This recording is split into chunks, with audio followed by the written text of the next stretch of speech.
Welcome to Sports Talk with R&J. I'm Steve Risser, along here with Justin and Afrio, and we are here. The college football playoff begins on Friday night, and we got a great matchup on Friday night to start. Funny, we go from great matchups to bad matchups the entire weekend. I feel like that's the trend of this weekend. We get great matchups, and we go all the way down to bad matchups. But we'll start with probably the best game of a week of the first week of the first round of the college football playoff. We got Bama and Oklahoma. The winner faces Indiana in the Rose Bowl. It's a rematch of a game in November, which Oklahoma won 23-21. Oklahoma's won the last two matchups between these two teams. They won last year 24-3. So, Brent Venables has definitely had Kalen DeBoer's number. But in this game, I think things are going to be a little bit different. I know that Oklahoma's at home. I know it's in Norman, so the atmosphere is going to be crazy. I know it's going to be in Norman. But in this game, I'm going to take the team with the better quarterback in Ty Simpson. And I think the team that's better. And I think Alabama, I know they haven't played well going into the playoff, but I think Alabama's the better team. I really do. I think Alabama's the better team. They got the better coach in Kalen DeBoer. I think Ty Simpson is going to outplay. I think that's going to be the difference is Ty Simpson outplaying John Mateer. Now, Oklahoma has a better defense, but I think the quarterback play is going to be the difference because a lot of that game that Oklahoma won, Alabama gave them stuff. They turned the ball over. They had a pick six. They had a pick six. They had a turnover in the red zone, which led to 7 points. So, Alabama kind of handed them that game, that 23-21 loss about a month ago. I think it's going to be a different story this game. I think this game's going to be a different story. I think Ty Simpson's going to outplay John Mateer, and I think that Bama defense is going to make a play when they need to. It's going to come down to the end, and the Bama defense is going to make a play. John Mateer has not been the same since the injury. He really hasn't been. He really hasn't been. That defense has kind of carried that Oklahoma team to the playoffs. It really hasn't been John Mateer. I think the defense has carried them to the playoffs. That's why I am going to go with Alabama to beat Oklahoma 24-20 and advance onto the Rose Bowl to face Indiana. But, Justin, can OU get a sweep of Bama and get to the Rose Bowl? We got Bama 20-16. I think it's going to be an ugly football game. There's rumors that Ty Simpson is injured, that he's Really? going to play. He's not in the injury report that he's going to play, but, he's not healthy. Really? Yeah, so we'll see there. They looked awful in the SEC championship. Georgia did whatever they wanted to. And Oklahoma they're kind of lucky to be LSU. They really couldn't move the ball down the field. They just got lucky that LSU had a couple breakdowns in coverage. So if you're Bama, you make Oklahoma drive down the field. Don't let them hit the big plays. And I think in this one too, with Oklahoma not playing in 3 weeks, and they really haven't used Mateer much in the running game. I expect them to use Mateer like a battering ram this week. I expect them because they really can't run the football with their backs. I assume they're going to try to get that running game going this week with Mateer. So at home in Norman, I still think on the field, Bama's a little bit more talent than Oklahoma does. I'll take Ty Simpson. Hopefully get the good Ryan Williams this week. So I am on Alabama. I don't feel great. I've been going back and forth the last couple of days on this game, but I'll take Kalen DeBoer here to outcoach Brent Venables, and they find a way to win this football game. Yeah, I think it just comes down to coach and quarterback in this game. I know that Oklahoma's had their number. They've won the last two with Brent Venables against Kalen DeBoer. But, yeah, I think it goes down to coach and quarterback. And I think DeBoer, Brent Venables has never made a national title game as a head coach. I know he was there. He made it as a defensive coordinator with Clemson. But Kalen DeBoer, let's not forget, Kalen DeBoer got to coach a team to a national championship game in Washington 2 years ago. And I think he's got more experience in the playoff than Brent Venables. He definitely has more experience in the playoff than Brent Venables. So, yeah, I think it's close and competitive. It's going to be an unbelievable atmosphere in Norman. It's going to be an unbelievable atmosphere in Norman. So it should be a great atmosphere. But I'm going to go Alabama. I just go Alabama. I think Alabama, they're the better team. They got the better quarterback. They got the better coach. Even though Oklahoma beat them earlier in the year. Yeah, I'm with you. Don Tyson is healthy enough. I think Ryan Williams, because Alabama pretty much doubled him in yard total. I think it was 418 to 215, something around there. It was about 2-1 difference for Bama. And the turnovers killed them in the first meeting. So Don Tyson protects the football. I think they're hoping to get LT Overton back. They can't run. I think they're hoping to have G Miller back. So Alabama really can't run the football either. But I'm gonna take Ty Simpson to just play well enough here to go to Oklahoma get the win here on Friday night. Another big question coming into the game is if Bama loses this game, I'm throwing this out there. I didn't put this in the rundown. I think you kind of know where I'm going here, though. If Bama loses this game, what's the chance of DeBoer getting the Michigan job? He said he's committed to Bama. If they were to lose this game and it's ugly, I wouldn't be shocked because I don't think anybody knows what's going on with Michigan right now.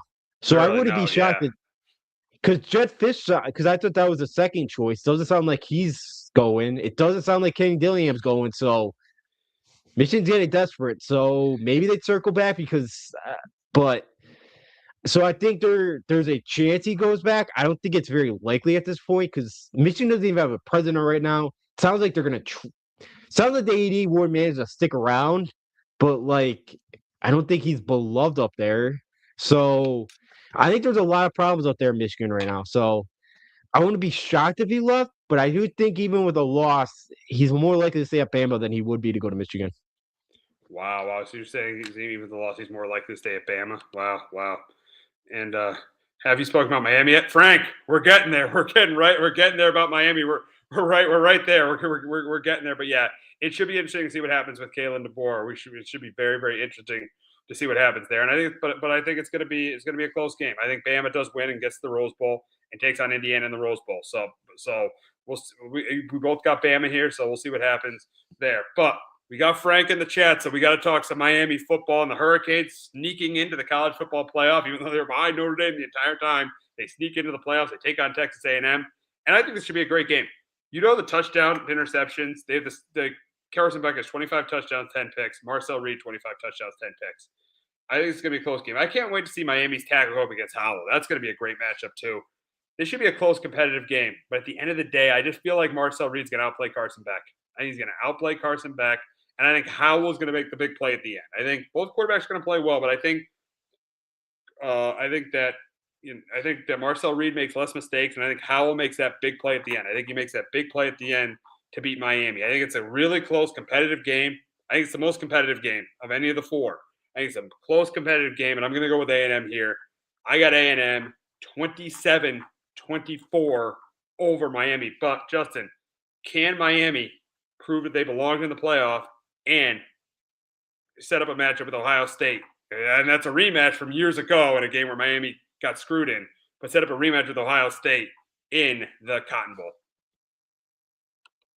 Yeah, I'm gonna take the Hurricanes in this one. I'm gonna trust Mario Cristobal to get it done here. I got him 24-21. I see Frank's comment. I think Miami will pull it out here at the end. You're right. They do have something. They do have something to prove. They do, and I think Miami should have been over Notre Dame. I just didn't like the way the process went up, how the process went about. But I think in this one, we're going to find out a lot about both teams because both teams have quarterbacks who are turnover prone. Both offensive lines are good. Both defensive lines are pretty good. But it's also like, what do these teams have been tested? Because A&M, I know Paul Feinbaum, every team in the SEC is great, but look at A&M's SEC schedule. Texas was the best team that they played, and other than that, their second best team was maybe LSU. Like, they really have not been tested. Same thing with Miami in the ACC. Obviously they beat Notre Dame week 1, and that's a great win. But I'm gonna take. I think Ruben Bain could be the difference maker in this one. Because A&M's been tested by Texas up front, pretty defensive line, LSU, and that's really about it. I think Ruben Bain could be the difference. I think he could really put his mark on this game, and and also it's like both teams. What team can establish a running game? I think Miami could do that a little bit better than A&M because I think Miami up front I think is a little bit better than A&M is. And I feel pretty good about that. So I'm gonna take Carson Beck just to play well enough.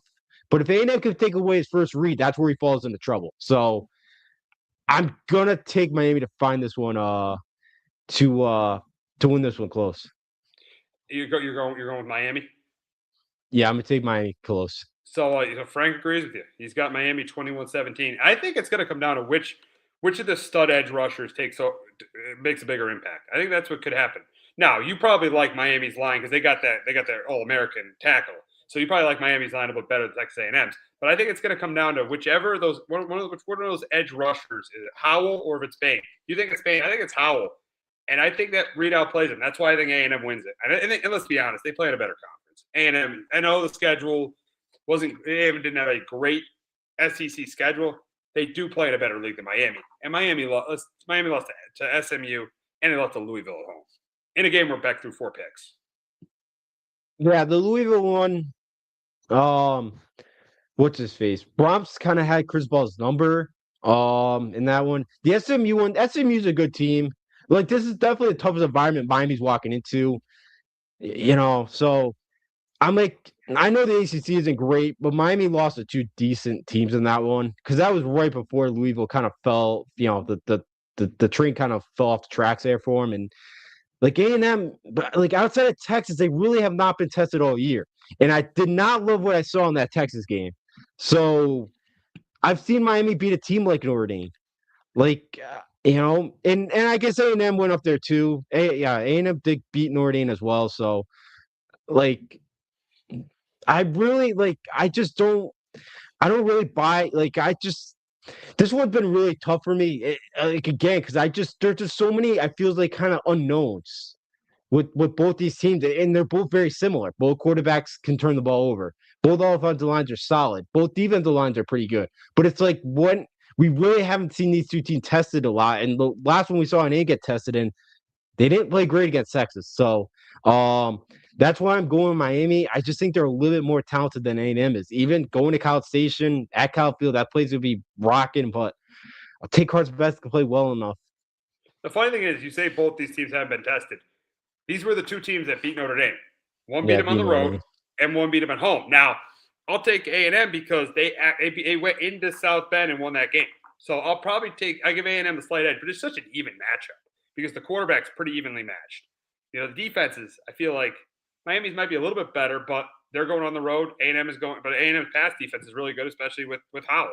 They both run the ball pretty well. Both got good receivers in Concepcion and Tony. So it's a very even matchup. So I expect this game to be within 1 score. I would be surprised this game isn't a 1-score game. Yeah, I would be too. Because also, like, if a team goes up by 2 scores, I could see the other quarterback throwing a pick six to get the other team back into it. So, yeah, like, I don't trust either 2 teams. I think we could see some chaos in this one. And, yeah, I'm with you. I expect this one to be a close game.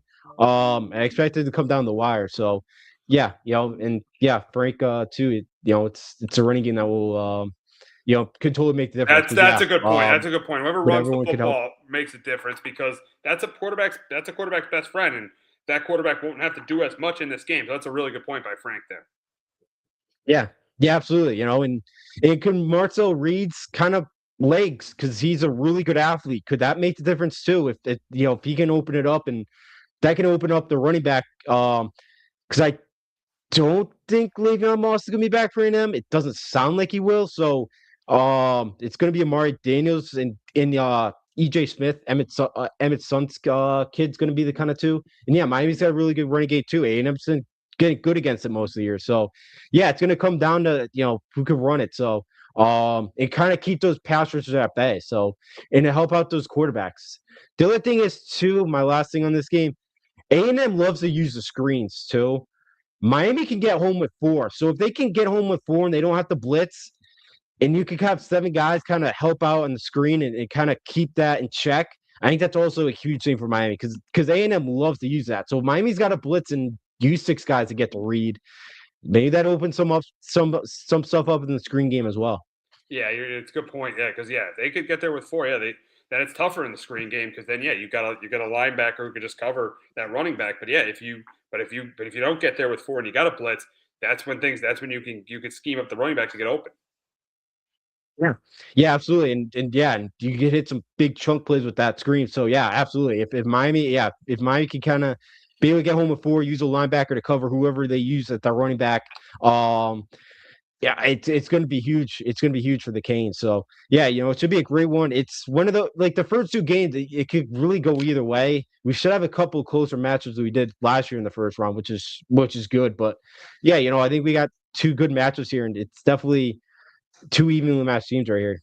Yeah, I'm really excited. This is probably the one I'm the most excited for is Miami, Texas A&M because I can see Bama beating Oklahoma by a couple scores, but I see this one being within 1 score. I really do. So I'm really excited for this one. But now we move on to the rough part of the first round, and we'll start with Tulane and Ole Miss. This was a rematch of a game. This was a rematch of a game I think week 5 and it's in early September, and Ole Miss won this game handedly. And I think the same thing's going to happen. I think Lacey has a big day. I think Chambliss has a big day. And I think Ole Miss defense forced a couple turnovers from Tulane.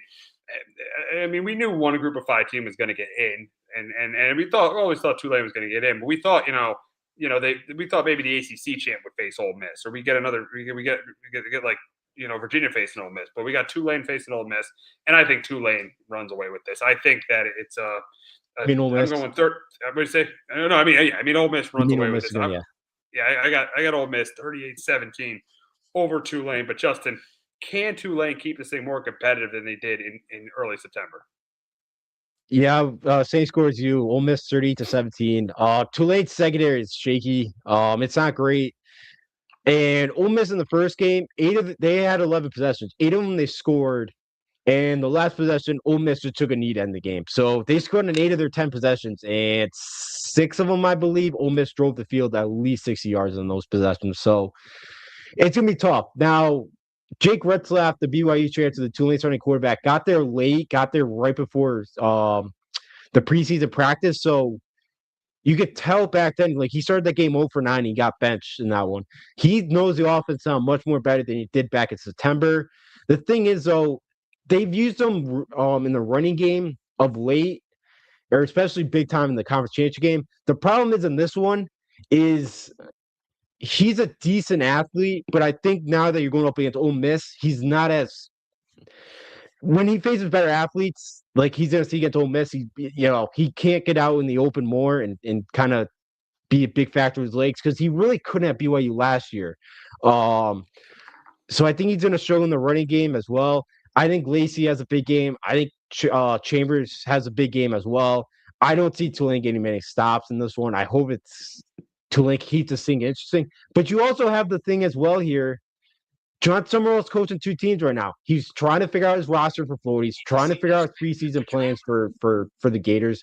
But he's also trying to put a game plan for Tulane. So he's working 2 jobs right now. So it's tough, too, for him. He's not sitting there at 12 o'clock breaking down Ole Miss film. He's probably figuring out Florida for next year. So that's the thing as well here is you don't totally have a coach that's bought in, that's locked in to Tulane here. He's working 2 different jobs.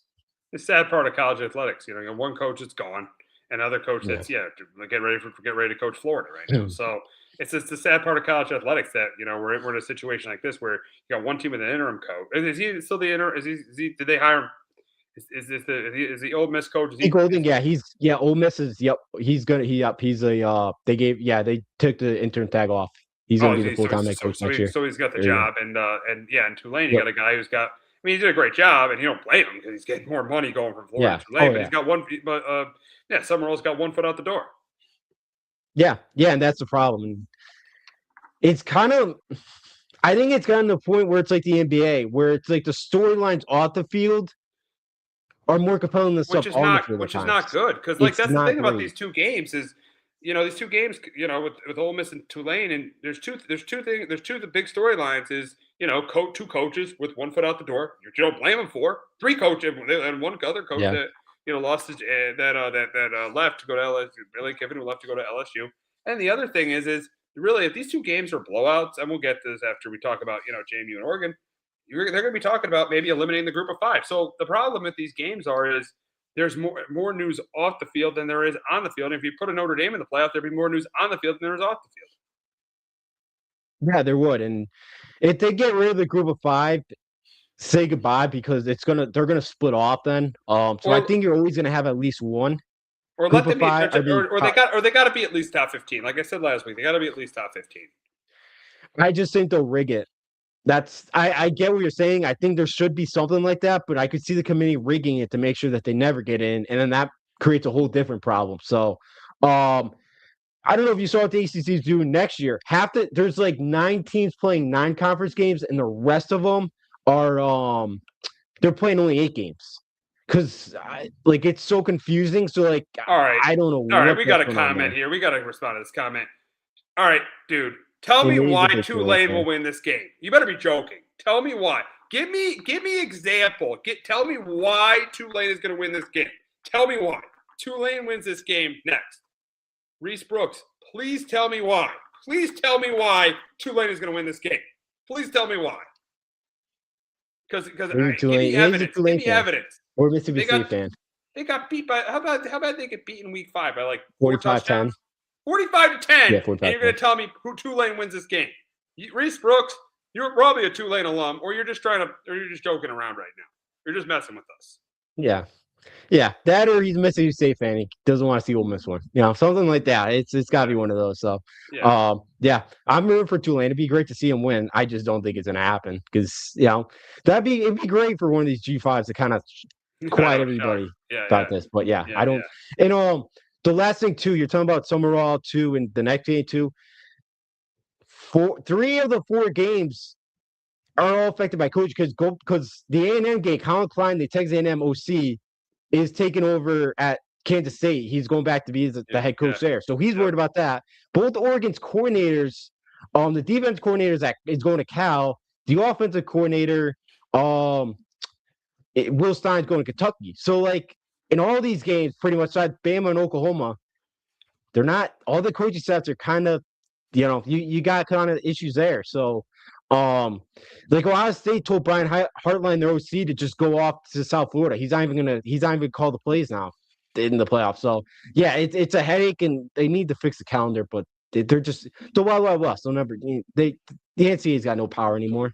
Yeah, exactly. The NCAA's lost its way, and the committee did not do the best job putting the teams together, and that's why we have some of the matchups we have. You got to blame the ACC for that. Oh, yeah, the ACC. Their tiebreaker. Jim Phillips, man, should be embarrassed. His tiebreaker system was absolutely terrible. I think they're changing them. But next year, some teams are playing 9 conference games. Some of them are only playing 8. So it makes no sense. That's crazy. Oh, let's see if we got a comment back. Upset of the year, baby. Jake Risloff is gonna go off. Wouldn't bet any money on it, but I have a feeling here. Old Miss ain't gonna play the same after Lane abandoned them. Listen. I give you credit for telling us, giving us a reason why. I'll give you, Reese. I will give you credit for telling us why. But if you watch the game in week 5, that Ole Miss won 45-10. I know Lane Kiffin's a really good coach. I will guarantee you that. But I just think, talent-wise, Ole Miss is just clearly the better team. I think Jake Risloff has had a really good year. Risloff has had a really good year. But this is the American against the SEC. The American against the SEC. I gotta disagree. I think it's gonna be another blowout. I appreciate you for giving us reasons why they're going to win, but I just think it's gonna be a blowout. Yeah, I would love to see Tulane win. I hope they keep it close. I hope they give us a good game here. But yeah, I just think in the trenches, Tulane's a struggle. I just think secondary wise, yeah, maybe Tulane. I mean, maybe Ole Miss doesn't show up without Lane. Maybe they're still kind of, upset about that, and they don't play hard. They kind of let Tulane, hang around long enough, and Tulane's able to steal it. But I think to be a tough uphill battle there. If Tulane had a better secondary, I feel a little bit better about it too. But I just don't. I don't love him. I think Ole Miss could really burn them deep with some big shots like they kind of did the first time. Yeah, I agree. I just don't think this is going to be a close one. I don't know.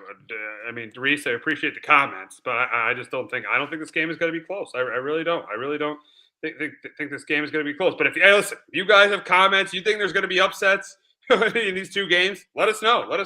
Give us reasons. Give us reasons why you think there's going to be upsets in these games. But we'll move on to the last game, and that is between JMU and Oregon. And again, this is what we said is why there should not be 2 group of 5 teams in this thing. There should not be 2 group of 5 teams, and Oregon's going to prove that. Dante Moore is going to have a huge game. I know that, JMU's defense is ranked pretty highly, but Bob Chesney, again, has his foot out the door. He's coaching at he's coaching at UCLA next year, and I think this is going to be a blowout. I think Oregon's going to dominate. I think their defense is going to dominate. I think Dante Moore's going to have a big game, and I got Oregon here, 41-10 over JMU. Yeah, I got Oregon 38-13 in this one. I feel like remember a couple years ago, Oregon faced Liberty in like the Fiesta Bowl, and it was like 20-0 within 10 minutes. I could really see this thing being that way. Just because of the way Dan Lanning is. The one thing that maybe keeps this thing interesting is how healthy Oregon's going into this game. If a couple of their guys they keep out for another week or so, If JMU's able to hang around, maybe it stays close, but I don't think that's going to happen. Tough environment going out to the West Coast. JMU hung around with Louisville in that one, but they still lost by 2 scores there. And Louisville got, I believe it was 6 sacks in that game too. Burnett's not a great passer. He's a really good runner. We've seen Oregon. We saw Penn State have some success against them in the running game. We saw Indiana have some success in the running game. JMU was able to go in there, establish a run, kind of limit possessions, kind of control the clock game. And even last year, we saw Boise and Georgia Southern, I believe. Was it Georgia Southern, Georgia State? One of those 2 schools as well as Boise ran the ball well against the Ducks last year. So I just think Oregon, again, just has more talent. I think Dante Moore plays pretty well. The Saturday night up in Autzen Stadium, it's not going to be an easier environment to win in. Yeah, as you mentioned, too, Bob Chesney's coaching 2 jobs right now. So it's just tough, and I got the Ducks here. Yeah, I just don't see it happening. I don't see it happening for James Madison at all. And this is why, and I said earlier, and if you guys want to comment and disagree with me, that's fine. That's fine. There's no way there should be 2 group of 5 teams playing. I mean, the NFL is going to blow these 2 games out of the water. Once 5 o'clock hits, even though it's Marcus Mariota and the Commanders, once 5 o'clock hits, I guarantee you these ratings for these college football playoff games are going to be terrible. The second half of this Ole Miss Tulane game, those ratings are going to be awful. And this game, I will guarantee you this will be the lowest rated college football playoff game in history. This will go down as the lowest rated college football playoff game in the history of the college football playoff, because everybody's going to be watching the Bears and the Packers. They're not going to be watching this game. And it's sad for the committee and for the NCAA that this has got to be a college football playoff game. This is no offense to JMU, but they don't belong in this game. This should be, at minimum, Tulane playing in this game, and either, Notre Dame playing in one of these games, because it's embarrassing for the committee and for college football that 2 group of 5 teams are in this thing. No, I wouldn't be shocked. The lowest rated playoff game either. Again, it's not the committee's fault. It's the ACC's fault for the tiebreakers, because you said it. Yeah, the parameters are there. The parameters are there. They had to put it. It's the 5 highest ranked conference champions. James Madison was one of them. Yes, there should only be 1 group of 5, but when the ACC screws up like they did, it's on the ACC of why this is happening. So, and I think that's why that's why they made the 2 playoff games, Tulane and the James Madison game at 3:30 and 7:30, is because it's not. They weren't going to win the ratings battle anyways. Against the NFL. Might as well put your 2 worst games at that time, which was smart. I'll give them that. That was smart of them to do that. Yeah. Yeah, so that's why. More than likely it's not. I was saying before the show, 4 o'clock, Montana State is going to be a great game. That's what I'll be paying attention to. That's going to be a great game. And then actually both semifinal games. Nova too is going to be battling for a national championship at 10:30. Who's Nova playing? Illinois State. Are they home? Are they in Philly, or is it out there? Yeah, they're in Philly. Oh wow, in Philly. Wow. Yeah. Should be interesting. Yeah, I think they won. When they win, late 20s, 2000s. I think Nova's got one. They can be running around 08. They won one. So Nova's got some history. So you got some SDS football too. I'll be interested in that. But yeah, it's not great. But hopefully next year the ACC figures it out, and that Miami would have got one of the spots, and then Notre Dame ends up being in. So it's not on the committee. It's on the ACC. Yeah, ACC. Yeah, they got to fix their tiebreaker. That's why we're probably going to get 2 lousy games this week. That's why we're probably going to get 2 lousy games in the first round of the CFP. But it does make for a good game on New Year's Eve and an awesome day on New Year's Day. So I'm really looking forward to New Year's Eve. I'm looking forward to that. Probably looking forward to Ohio State. Looking forward to New Year's Eve, that game, and then the New Year's Day is going to be awesome. To have those 3 games on New Year's Day, because you potentially could get Tech, Oregon at 1, the Rose Bowl, Indiana against Oklahoma or Alabama. You get that, and then you get the nightcap, and it's so great. You have 2 SEC teams playing in the Sugar Bowl. That's going to be awesome. To see Ole Miss in Georgia, though, that's going to be awesome too. So I think you're setting up for an awesome Wednesday. I think you're awesome New Year's Day and the New Year's Day of college football. So that's going to be that's going to be awesome. But so we just got to get through the first round. At least we'll have the NFL game to distract us. We got 2 good ones, with Oklahoma and Bama, and Miami and A&M, but then got the NFL. Hopefully, good thing we got the NFL game to distract us away from those two probably two games that are probably going to be terrible in the first round of the CFP. Now we will wrap up talking about the Knicks. And last night they won the NBA Cup, winning it 124 to 113 over the Spurs. And we'll start with the Knicks. OG Anunoby led them in scoring. I think he had 28 points last night for the Knicks in their win over the Spurs in the NBA Cup. And first, before we get into Brunson and we get into the Knicks, we'll start with: is there a good decision that there's not a banner put up? And I think it is. You know, again, the NBA Cup was meant for the NBA players to play hard because there was issues about them not playing hard at times during the regular season. This gave them more incentive to play hard. So this was a good idea from Adam Silver. And it was a good idea. It was a really good game last night. So it's a really good idea from Adam Silver. But I don't think this is worth a banner. I know the Lakers put up a banner. I know the Bucks put up a banner. But this is not worth a banner. So I think the NBA the Knicks made the right decision not to put up a banner. I'm with you. Because the Lakers doing a couple years ago was a joke. I think the Bucks did it too last year, which is a joke. It to me would be the equivalent of UConn putting up a banner for winning Maui. Like that's what it would. I know. Yeah. UConn doesn't do that.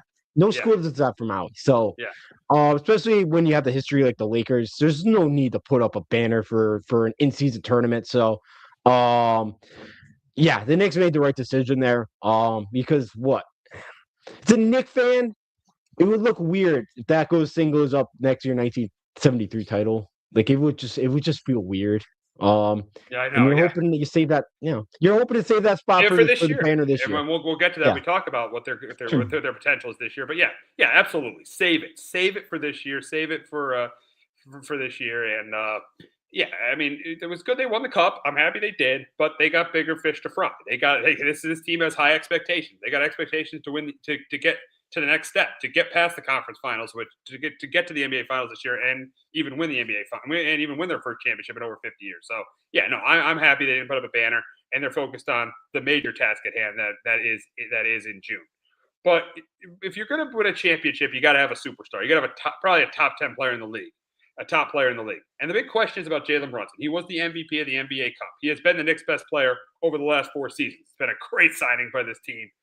Signing Jalen Brunson. He's done things that we never expect him to do. The big question is can you win a championship with Jalen Brunson as your best player? And I am going to say yes. I'm going to say yes, you can win a championship with him as your best player because, he's great in clutch time. He's one of the best clutch time players in the league. You saw him last year in those big games, in those playoff games against the Pistons and the Celtics. He was great in those games. I'm going to say yes. I think you can win a championship with him as your best player. I'm with you too. I've really liked Brunson since he's come out of college. Those Nova guys thrive kind of in the moment. They've won a couple titles there in school. Like I don't think the moment's too big for him. And I think this year too now with Mike Brown, and you probably noticed they actually run stuff offensively now. Like last year in the playoffs, something I didn't like about Tibbs in big spots. They drove the ball for 20 seconds, and then they put up some circus shot or something. Like they're running actual sets this year too, which I think is going to help. So I think Brunson's good enough. I think the guys they got around him's good enough. And look, you probably heard him. There's rumors you could add a Giannis to that team, and then you're feeling great if you could put a Giannis and Brunson together. Because the way the East is looking, the Knicks would be unstoppable in that conference this year. Yeah. If you can get Giannis, yes, that's gonna be the big story because there's a chance he can get traded in even in the next couple of weeks. So that would be big. Now you'd have to give up Cats. You'd have to give up Cats and OG or Cats and Bridges to get him, and a lot of first round picks to get him. But that is a possibility. But even if they don't have Giannis, say they even don't get Giannis, as the Knicks are constructed right now, should they be the favorite to win the Eastern Conference? And at 18-7, I'm going to say yes. I think the Knicks are the favorite to go. I know the Pistons are really improved. Cade's good. Duran's taking that next step, but I'm going to say yes. And I know it's going to be a big story, too. The big question is, what are the Celtics going to be? Is when Tatum comes back to see what the Celtics are. Is the chemistry there? Because they played well without Tatum. But I'm going to say yes. I think the Knicks should be the favorite to get to the NBA Finals, even with the way this team is constructed right now. I do. I think they're the favorite right now. The Cavs just something seems off this year with the Cavs. They haven't played Yeah. as well. The Pistons are right there, and the Pistons gave you guys everything you could handle last year in that first round series. So I worry about the Pistons. The Magic are banged up. I want to see what they look like in March and April before I really buy into them. And the Pistons are still too young to me. So the team they got right now with the core that they have, I think Mike Brown's done a really good job. The Knicks are playing with pace this year. They just said a minute ago I like now that they're running more sets. That's the one thing I didn't like about Tibbs. They didn't run a ton offensively. And I think Mike Brown is a solid head coach. Yeah, he's not an upgrade from Tibbs, but I think he's solid enough. He's competent enough, and I think he's good enough to help that team win a title. So I'm with you. I think the Knicks are now the favorite. Now moving on to the Spurs, and really the question for them is are they a title contender in the West? And I say yes, because they really haven't had Fox and Wemby play together that much. And Wemby's really came off the bench these 2 games that he's returned. And they beat the Thunder. I know it's the regular season, but they beat the Thunder in a significant game, really with Wemby coming off the bench. So I'm going to say yes. I really like this. You were high on them before the season. You had them as like a top 3 team in the West, and they're close to that. They could argue. Look at the standings right now. They're 18-7. They're the 4th seed. I mean, you could argue they could be top 3, and I don't think they're top 2. I mean, obviously OKC is better than everyone, but you could argue. I mean, they're right there with Denver, with the Lakers, with the Rockets. They're right there. I'd say right now they're a top 5 team. They're a top 5 team in the West in the Western Conference, and I'm gonna say yes. I think they are a title contender. I like the De'Aaron Fox and Wemby. I think they're gonna get chemistry. I like Steph Castle. So Dylan Harper. You saw Harper come off the bench last night. He played well. So I'm gonna say yes. I'm gonna say yes. The Spurs are a title contender in the Western Conference. Yeah, I've been high. You mentioned I've been high on the Spurs all year. I was high on the team going in. As long as Wemby can stay on the floor, and their guards are just so good. You got Fox you can throw out there. Castle's one of the best defenders already, and whenever you can get from in the offensive game, I think he had 12 or 13 assists last night. Um, Castle's really good. You got Dylan Harper who could win Rookie of the Year. Um, they just have so many good guards that the Spurs are going to be a threat. And then you add Victor Wembanyama, and then Harrison Barnes has just been like a good glue guy. Like, yeah, he's not gonna be your number 1 option, but he's a guy that kind of just hit a couple threes for you, keep the defense kind of, like you can't totally sag off him. So I think Harrison Barnes is a nice piece. He's kind of found a resurgence, and then the one playoff series we've seen Fox in a couple years ago with Golden State, he was not the reason why the Kings lost in 7 games. He showed up all 7 games and was awesome, and he made some clutch shots for him. So Darren Fox has done it before in the playoffs, and I expect him to go out there again and do it. Yeah, I mean, I think he's got his. He doesn't have to be the best player. Like with the Kings, he had to be the best guy. He doesn't have Yep. to be the best player because Wemby is the best player on this team, and they got parts around him. They got a veteran like Harrison Barnes. They got Stephon Castle is a good young player. So yeah, I think the Spurs team is in really good shape, and I wouldn't be surprised if we might see this as a rematch. We could potentially see this. I know the Thunder have played great, but we could potentially see this rematch in the NBA Finals. We could. I'd be happy for your Knicks. I'd be happy with Fox, but as a Kings fan, it would hurt to watch a series. With Mike Brown against De'Aaron Fox, yeah. Even Harrison Barnes, who we signed a trade to go get DeRozan, we traded him to San Antonio. So, which is not looking great either. So, yeah. So I could totally see it. Yeah, I think it's 2 of the best teams of sports. So it would be a fun entertaining series, and yeah, so yeah, we could totally see it with the Knicks, the talent they have, and it's gonna be tough to knock off OKC in 7 games, but I think the Spurs and the Nuggets are the 2 teams that in the West Conference that could do it. Yeah, we'll see. Yeah, Spurs or Nuggets. Yeah, they definitely could with the way both of them are playing. Now we'll wrap up talking about the Spurs star. That's Victor Wembanyama, and really the question is I think we can agree Wemby's a top 10 player in the league, even though he really hasn't done it in the playoffs. Is he a top 5 player in the league? And I would say no. I think he's got to prove it in the postseason for me. He's got to prove it in the postseason. I think 4 guys that are clearly ahead of him right now are the big 4. Giannis, Jokic, Luka, and SGA. They're clearly ahead of him.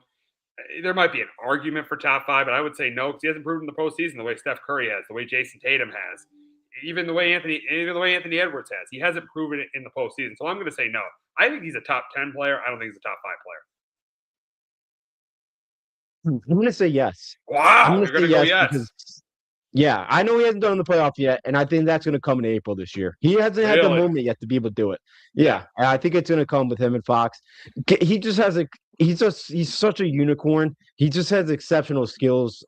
With the way he can shoot the ball at 7'5", he can bring the ball up as a point guard. He just changes every shot as a defender as well. Um, as long as he's held, I had him winning the MVP this year. I don't think he's gonna be eligible because I don't think he's gonna play enough games at this point. But he's going to win a couple MVPs before it's his time's over. He's just his all-around game is just unbelievable. He was the first rookie ever to have 1,500 points, 250 blocks, and 103 pointers. And like he was on the first team all defensive team. He's just so versatile. He can just do so many things on the basketball court that he just can do so many things that others can't impact the game.